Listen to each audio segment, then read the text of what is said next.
آپ سے میرے بندے سوال کریں رب کی ذات کب ملتی ہے، کہاں ملتی ہے، کس حال میں ملاقات ہو سکتی ہے؟ میرے محبوب پیغمبر ارشاد فرما دو وَإِذَا سَأَلَكَ عِبَادِي عَنِّي فَإِنِّي قَرِيبٌ۔ او میرے بندے میں تیرے بہت قریب ہوں۔ رات کے وقت میں بچہ جب سویا ہوا ہے، بچی سوئی ہوئی ہے، ماں بھی سوئی ہوئی ہے، اگر اس بچی کو بھوک اور پیاس لگتی ہے، روایات میں آتا ہے، علماء اکرام نے لکھا ہے، صاحب تفسیر نے لکھا ہے، فرماتے ہیں ماں کی چھاتی میں اللہ پاک حرکت پیدا فرما دیتے ہیں، ماں کو اٹھ کے جاتی ہے اور اپنی نیند سے بیدار ہو کر کے بچی کو سینے سے لگا دیتی ہے، میرے بچے کو بھوک لگی ہے، اللہ پاک فرماتے ہیں میں وہ ذات ہوں جو بچے کے دل کے ارمان ماں کی چھاتی میں جاتے ہیں ظاہر کرتا ہوں۔ بچے کو پتا نہیں میری اماں کس کمرے میں ہے، بیٹی کو پتا نہیں میری ماں کس کمرے میں ہے، اللہ پاک فرماتے ہیں میری ذات ہے، میں ماں کے دل کو بے چین کر کے اولاد تک پہنچا دیتا ہوں، ماں کی دل میں مامتا پیدا کر دیتا ہوں۔ تیرے بچی کو بھوک لگی ہے، وہ پریشان ہوئے ہیں، اللہ پاک کی تو وہ ذات ہے جو دلوں کو پھیرنے والی ہے، جو ہر چیز پہ حکمرانی کرنے والی ہے۔ رب تعالیٰ فرماتے میرے بندے میں تجھے اس حال میں پالتا ہوں کہ جب تیرا کوئی پرسان حال نہیں، تیری بات کو کوئی سننے والا نہیں، تیری بات کو کوئی جاننے والا نہیں، میں تو اس وقت بھی تیری داد رسی کرتا ہوں۔ اجیب دعوت الداعی اذا دعان، کیا دعائیں سنتے ہیں رب تعالیٰ کی ذات، کیا بگڑی بناتے ہیں؟ فرمایا میرے نبی اعلان کر دو، پکارنے والے کو پیغام دے دو، اور تیرے پکارنے میں دیر ہے، میرے سننے میں دیر کوئی نہیں۔ تو رات کی خلوت میں جب تجھے کوئی جاننے والا نہ ہو، جب تجھے کوئی دیکھنے والا نہ ہو، میں تو یہی چاہتا ہوں، میں نہیں چاہتا میرا بندہ ذلیل و خوار ہو، میں نہیں چاہتا میرا بندہ پریشان رسوا ہو، رات کی تنہائی میں میرے دروازے پہ آ جایا کر اور آ کر کے جبینے میں آنکھ جھکا دیا کر، تو آنسو گرا دیا کر، تجھے کوئی نہیں دیکھنے والا، میں دیکھ رہا ہوں، اور میرے دروازے پہ آ کے جو زبان حال سے کہہ دیا کر کہ سرب سجود ہوں مگر، سرب سجود ہوں مگر عزم میں پختگی نہیں، آئل گندگی تو ہوں قابل بندگی نہیں۔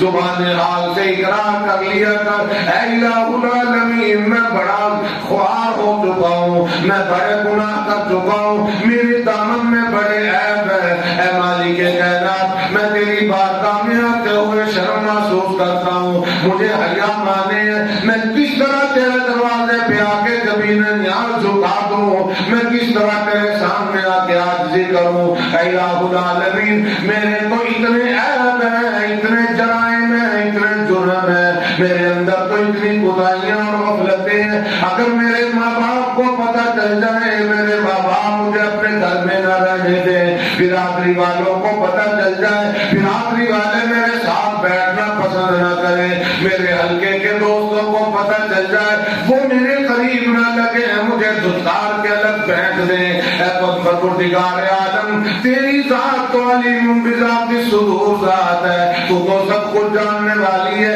میں کس طرح تیرے دروازے پہ آؤں؟ فرمایا او میرے بندے میں اپنے دروازے پہ آنے والے کو کبھی دھتکارا نہیں کرتا،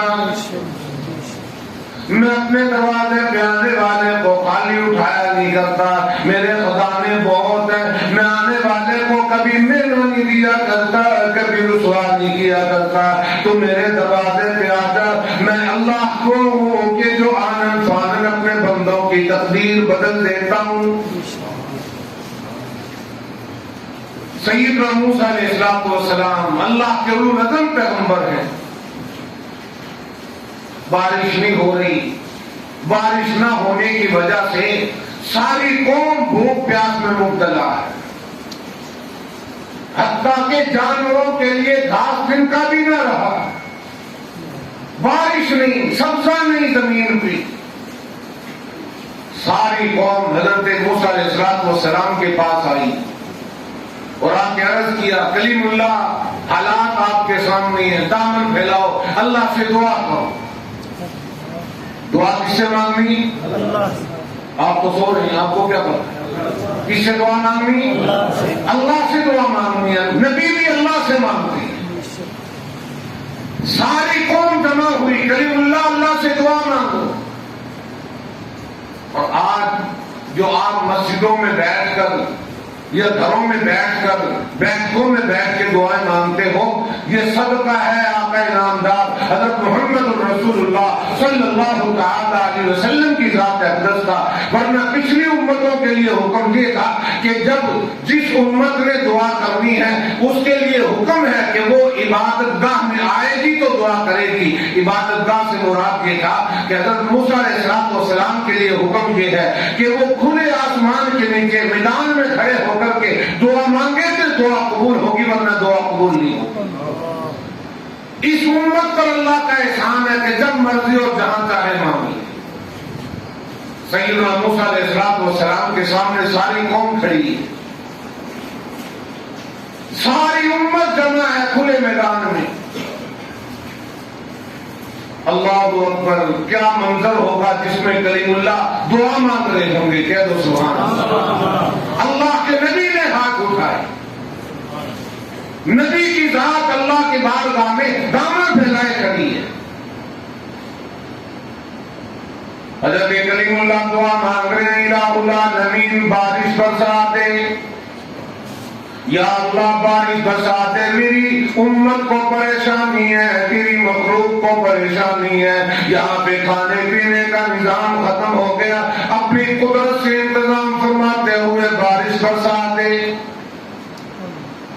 کلیم اللہ نے دعا مانگ کے نو انسانی کو پیغام دے دیا، اللہ کے سوا کوئی حاجت روا نہیں، اللہ کے سوا کوئی بگڑی بنانے والا نہیں، ہر وقت میں پریشانی میں دکھ و صدموں میں اللہ کے سوا کوئی حاجت روا نہیں۔ اس کے دروازے پہ آ جاؤ، اس کے دروازے پہ آنے سے کوئی محنت نہیں، آنا تمہارا کام ہے، عطا کرنا رب رحمان کا کام ہے۔ کلیم اللہ دعا مانگ رہے ہیں، ہاتھ اٹھے ہوئے ہیں، دعا ہو رہی ہے، غیب سے ندا آ گئی، آواز آ گئی، کلیم اللہ ایک دن نہیں، 2 دن نہیں، ہفتہ 2 ہفتہ نہیں، مہینے 2 مہینے نہیں، آپ سال 2 سال نہیں، جتنا چاہو کھڑے ہو کے دعا مانگتے رہو، میں ایک قطرہ بھی بارش کا نہیں دوں گا، ایک قطرہ پانی کا نہیں دوں گا۔ الہ العالمین تیرا دروازہ چھوڑ کے جاؤں کہاں؟ کون ہے تیری سوا میری سننے والا؟ مالک کائنات کی طرف سے آواز آ گئی، کلیم اللہ تمہیں معلوم نہیں اس مجمع میں، اس تیری ساری امت میں ایک شخص ایسا اس میں کھڑا ہے کہ جب تک یہ شخص تیرے اس مجمع میں کھڑا رہے گا قیامت تو آ سکتی ہے، مگر میں خدا تو بارش کا ایک قطرہ بھی نہیں دوں گا۔ یہ اتنا بڑا گناہگار ہے، اس قدر سے آکار ہے، میں اس کو دیکھنا بھی دوبارہ نہیں کرتا۔ کلیم اللہ ہے، کیا دو سبحان اللہ، اللہ کا پیغام ملا، اللہ کی طرف سے وحی آتی۔ سیدنا موسیٰ علیہ السلام نے اپنے قوم کو پیغام سنا دیا، اللہ کا پیغام آ گیا، اس مجمع میں کوئی شخص ایسا ہے کہ جو بہت برا ہے، اس برے کی وجہ سے اللہ نے بارش کو روکا ہوا ہے، وہ برا اس مجمع میں سے نکلے گا تو بارش آئے۔ یہ بات اس برے نے بھی سن لی، اس عیبدار نے بھی سن لی، اور سن لینے کے بعد اب آپ خود دیکھیں کہ کون شخص ہے کہ جو مجمع میں سے نکلے، کس کی ضرورت ہے جو باہر آئے۔ وہیں کھڑے کھڑے اللہ کی بارگاہ میں زبان حال سے عرض کرتا الہی آج تک تو نے میرے عیبوں پہ ستاری فرمائی، آج تک تیری ذات نے میرے عیبوں کو چھپائے رکھا، اے مالک کائنات اگر میں مجمع میں سے نکلتا ہوں یہ ساری قوم دیکھے گی، ساری برادری دیکھے گی، سارے لوگ دیکھیں گے، مالک کائنات میں ذلیل و خوار ہو جاؤں گا، میں بدنام بن جاؤں گا، میرے چہرے پہ بدنامی کا کلنگ کا ٹیکا لگ جائے گا۔ پروردگار عالم آج تک تو نے میرے عیبوں پہ ستاری فرمائی، میں تیری بارگاہ میں توبہ کرتا ہوں، پروردگار عالم مجھے معاف فرما دے، مجھے رسوا نہ کر، مجھے بخش دے، میرے حال پہ کرم فرما دے۔ ادھر دعا مانگی، ادھر اللہ کی بارگاہ میں عاجزی کی، اللہ کی بارگاہ میں توبہ کی۔ دیر نہیں لگی آسمان پہ ابر چھا گئی، چاروں طرف سے بادلوں نے آ لیا، بارش برسنا شروع ہوئی۔ بنی اسرائیل کے لوگوں نے حضرت موسیٰ علیہ السلام سے سوال کر دیا، کلیم اللہ آپ تو کہتے تھے گناہگار نکلے گا، ہم نے تو دیکھا چاروں طرف پورے مجمع میں سے کوئی بھی تو نہیں نکلا، پھر بارش کیوں آ گئی؟ نبی کی بات غلط تو نہیں ہو سکتی۔ حضرت کلیم اللہ کو جب یہ بات کہی گئی تو کلیم اللہ نے اللہ کی بارگاہ میں عرض کی، الہ العالمین میری قوم مجھ سے سوال کرتی ہے، پروردگار عالم تیرے بندے مجھ سے پوچھ رہے ہیں کہ ہم نے تو کسی گنہگار کو نکلتے نہیں دیکھا، بارش کیوں آ گئی ہے؟ اللہ پاک نے ارشاد فرمایا کلیم اللہ تو نہیں جانتا، میں جانتا، تیرے علم میں نہیں، اس کو کہتے ہیں غیب کا علم۔ اللہ فرما رہے کلیم اللہ ہو تو آپ کلیم اللہ، ہو تو میرے پیغمبر، لیکن غیب کا علم میں جانتا ہوں، میرے سوا کسی کے پاس غیب کا علم نہیں۔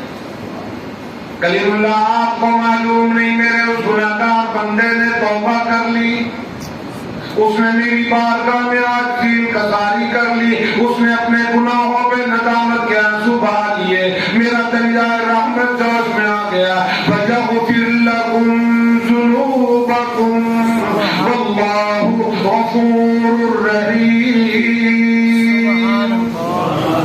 میں بخشنے والا ہوں، میں کرم کرنے والا ہوں، میرے بندے نے توبہ کی، میں نے اس کو معاف کر دیا۔ میں نہیں چاہتا میرا بندہ رسوا ہو، میرا بندہ ذلیل ہو، اے میرے محبوب پیغمبر اپنی امت کو پیغام دے دو، دامن پھیلانے والے فَلْيَسْتَجِيبُوا لِي وَلْيُؤْمِنُوا بِي لَعَلَّهُمْ يَرْشُدُونَ۔ میں ہر پکارنے والے کی پکار سنتا ہوں، اپنے خزانوں سے مالا مال کرتا ہوں، جسے چاہتا ہوں جتنا عطا فرماتا ہوں، جب چاہتا ہوں جب عطا فرماتا ہوں، میرے خزانے ہیں، میں علیم بذات الصدور ہوں، میں دلوں کے راز سے واقف ہوں، میرے خزانے ہیں، میں اپنے بندوں کے لیے حکیم بھی ہوں، میری ذات جانتی ہے کس وقت میں، کس حال میں، کس بندے کو کون سی نعمت دینے میں اس کے لیے فائدہ ہے۔ دعا تو سارے ہی مانگتے ہیں، یا اللہ مجھے کروڑ روپے دے دیں، کوئی کہتا مجھے لاکھ روپے دے دیں، اور کئی کہتے ہیں اللہ کی بارگاہ میں دعائیں مانگتے مانگتے تھکے ملی تو ہے ہی نہیں، نعوذ باللہ اللہ کی ذات کو میں نہ دیتی ہیں۔ یہ اللہ کے فیصلے ہیں، اللہ بہتر سمجھتا ہے۔ بس اوقات بندے کی چوائس تو یہ ہوتی ہے کہ میں لاکھوں میں کھیلوں، لیکن زمانہ شاہد ہے بینک سے لاکھوں لے کر کے اپنے اکاؤنٹ میں سے لے کر کے جب بندہ باہر نکلتا ہے تو اسے بھی نہیں پتا ہوتا کہ یہ تیرے نصیب میں ہے بھی صحیح کہ نہیں۔ اس وقت تیرے لیے یہ پیسہ نکلوانا کیسا رہے گا؟ لے کے تو آیا تھا اپنی ضرورت کے لیے، بینک کی چوکٹ سے باہر نکلنے کی دیر ہے، یار لوگ ایسا ہاتھ رکھتے ہیں کہ ایک پیسے کا بھی محتاج کر دیتے ہیں۔ اللہ پاک فرماتے ہیں میں ہر بندے کو اس وقت میں دیتا ہوں جب میں سمجھتا ہوں کہ یہ بندے کے لیے اس وقت میں ملنا جائز ہے، اس وقت میں ملنا اس کے لیے مفید ہے۔ اللہ کے خزانے ہیں، اور اللہ پاک اپنے بندوں پہ حکیم ہے۔ اس کی طبیعت کے مطابق فیصلے فرماتے ہیں. رب تعالیٰ کسی پہ ظلم اور زیادتی نہیں فرماتے. اللہ کے دروازے پہ مانگنے کا وقت آ رہا ہے, سیزن آ رہا ہے, رمضان المبارک کی آمد ہے. اللہ مجھے آپ کو ہم سب کو نصیب فرمائے. خدا تعالیٰ رمضان کی ایک ایک گھڑی کی ہمیں قدردانی کی توفیق عطا فرمائے. حدیث پاک میں فرمایا کہ رمضان المبارک کے ہر دن میں بے شمار گناہگاروں کی مغفرت ہوتی ہے, بے شمار گناہگار بخشے جاتے ہیں. دعا کرو اللہ ان بخشے جانے والوں میں ہم سب کو شامل فرمائے, ہمارے آباء و اجداد کو شامل فرمائے. ان بخشے